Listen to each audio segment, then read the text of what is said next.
the easiest way to get me to do something is to tell me I can't do it. Yeah. So I was like, you know what?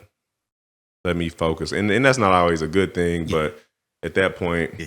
But that's your drive. That's what drives you. Yeah. Yeah, definitely. And I don't mind taking risks. I don't mind doing any of that. Yeah. You know, people say they want it just because you go out and try it a couple of times and it don't work out. Yeah, that don't mean it wasn't supposed to happen. You just gotta, maybe your best wasn't good enough. Yeah. Right. You know, maybe you got to become somebody different to really actually get this thing to work. Yeah. But if you don't have any other way out, you know, most people feel like they got a scapegoat or they feel like they can fall back. I didn't have none of that. Yeah. You know what I mean? So, but at that point, that's when I became a broker and opened up another opportunity to really just partner with every insurance company in the industry, your Nationwide, your Allstate, Progressive, things like that.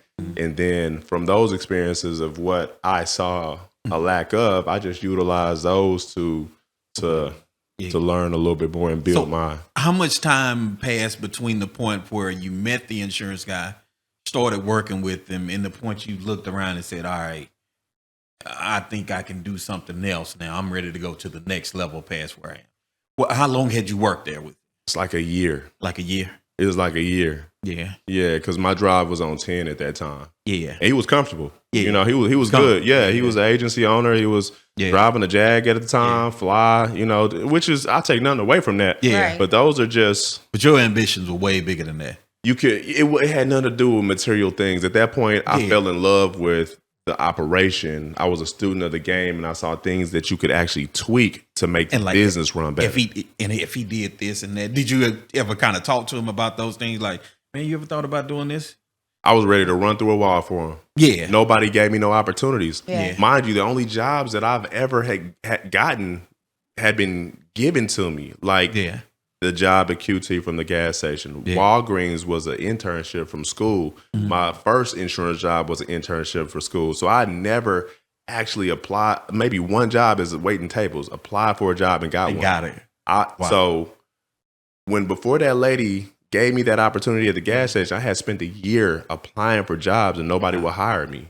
That's crazy. I didn't know, you know, I just couldn't know. So I figured I could never get a job. I had to really just get it on my own. Yeah. So, but I figured that you create something that you can serve the many with, many will serve you. Yeah. You give enough people what they want, you'll never have to worry about what you need. So I was passionate about a product that I could actually offer that really, really helped people. Yeah. You know? So. And that's how you end up saying, hey, I'm going to get my license. And he wasn't too on board with that. Well, he was on board with it. He was just more so complacent. So I got my insurance license, and then I went to go get my advisory license, you know, investment license and things. So talk about, for people not familiar with those licenses, talk about the insurance license. Like your insurance license is a license for you to be able to sell what types of insurance? So property and casualty gives you the opportunity to sell homeowners, auto, business, really every insurance except for life and health. Okay. So if you have a property casualty, that's called a PNC license, you can sell any type of insurance. You have to do what's called get appointed with these companies in order to sell insurance, to be a representative for them, but you're still a licensed agent. So whenever I say, hey, I'm a broker, people think that, okay, well, you're just a third party guy who just does it. No, I'm actually licensed with that company. I have a contract with this company. My license is on file and I have to maintain it.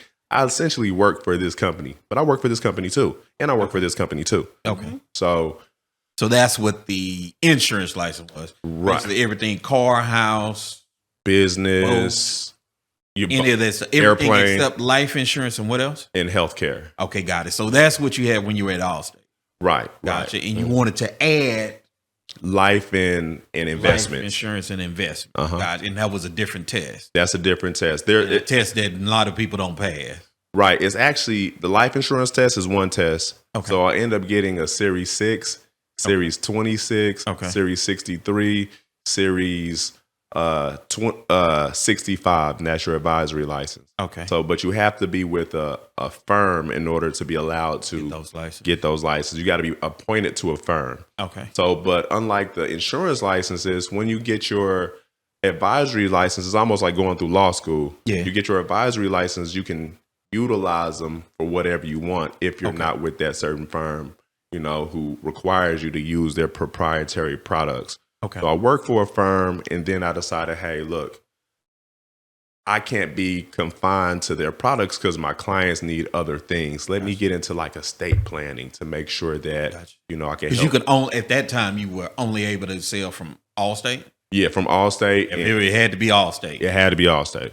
So if there was another company out there that offered a better rate or had something for your customer that would work better, you couldn't do anything with it. Because I wasn't licensed with them. And Allstate had a non-compete clause. So when you go and get these other licenses, you're like, man, I can open the door and get some more stuff. Because if Allstate can't do it, such and such. Nationwide could do it or something. Geico or somebody. There you go. Okay, got it. But he was more like, man, I'm good with Allstate. Had he been doing it for a long time? Or 5 years prior to me? Okay. Yeah, and he had a success story as well too. But he reached where he was trying to go, more or less. Sound like he was just cool. He was just on easy street. He was on easy. So There's me, nothing wrong with that. Nothing wrong with it. It's only something wrong with that when somebody's on easy street and you not. Yeah, it drive you crazy. Yeah, it did, man. It did because it had nothing to do with the dollar amount, man. Potential has nothing to do with, to me, like money. It's like, what can you do to utilize all the talents and all of the resources that God gave you. I want all of this to be out of me whenever I close my eyes, and I want to leave the world a better place than where I found it.